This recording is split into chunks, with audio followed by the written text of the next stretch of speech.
Olá pessoal, sou Cleidiana Ramos, sou jornalista, doutora em antropologia e produzo conteúdos de memória para os canais do Grupo à Tarde. Eu sou Priscila Dória, jornalista e repórter do Grupo à Tarde. Nós estamos aqui na seção Arena à Tarde.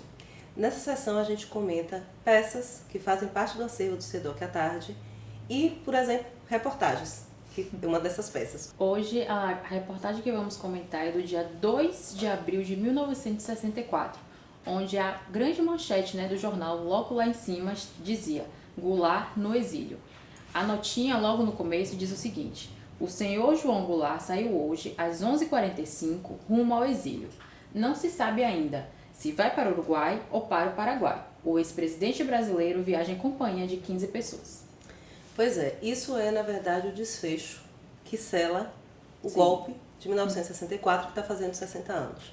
Então João Goulart, essa figura, que foi o último presidente civil antes da terrível ditadura que se seguiu até por 21 anos, veio um golpe, depois uma ditadura. E o interessante é, João Goulart, na verdade, taxado de comunista, é uma figura que era um grande proprietário de terra,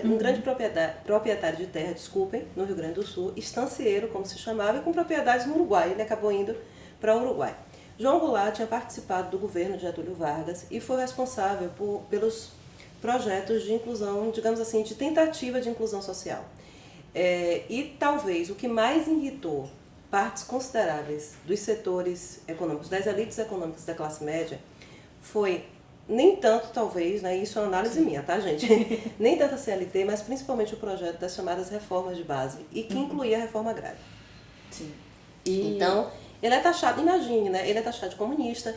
Era uma época em que você elegia o presidente de um partido e podia eleger o vice de outro. Então, João Goulart acabou ganhando uma eleição para vice-presidente com Jânio Quadros.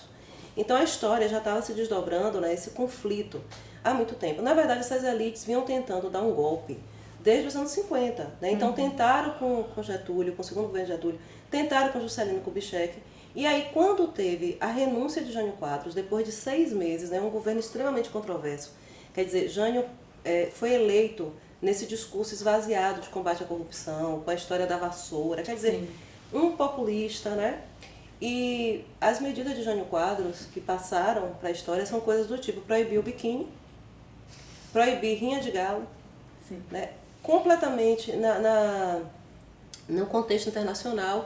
Ele chamou Che Guevara para condecorar, quer dizer, ministro de Cuba, mandou João Goulart em missão para a China, aí foi a primeira crise, João Goulart estava em viagem, quando ele renunciou, que até hoje é uma coisa meio nebulosa aquilo, talvez ele quisesse voltar, imaginou que ele ia voltar nos braços do povo, tinha muita crítica ao governo dele, e aí inventaram parlamentarismo, inclusive no Brasil. João Goulart ficou sem poder entrar no Brasil.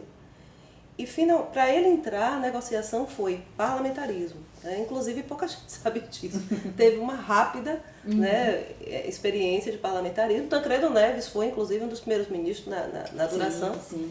E aí depois fizeram um plebiscito, João Goulart voltou, o povo decidiu que seria presidencialismo, e aí a crise foi piorando, até que eles vão lá dar um golpe. E essa saída de Jânio do país, é porque é Jânio e Jango, aí ele também era chamado de Jango, a gente sempre faz confusão às vezes.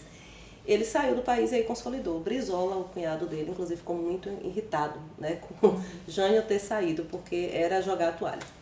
E uma coisa interessante, gente, de ver isso no jornal, é que assim, a capa inteira dele, a gente está mostrando aí para vocês, noticia vários acontecimentos daquele dia, inclusive, mas daquela época. Inclusive tem uma foto aqui, logo no finalzinho da página, de uns tanques chegando no Rio de Janeiro sendo recebidos por aplausos.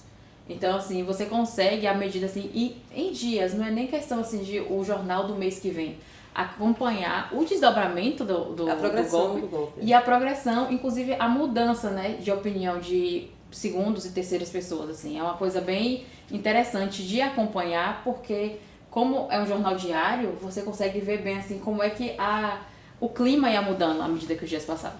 Na verdade, é uma ação que começou no dia 31 de março, se consolidou no dia 1º de abril.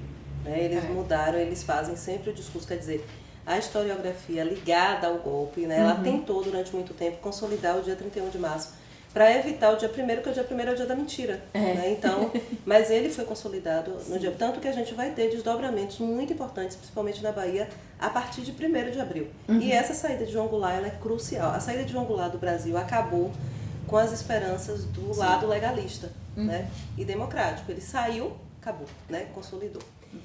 Mas é isso, gente. Como a gente sempre diz aqui, os canais do Grupo à Tarde sempre tem informação qualificada. Fiquem ligadas, fiquem ligados. Mais uma vez, gente, muito obrigada e até a próxima.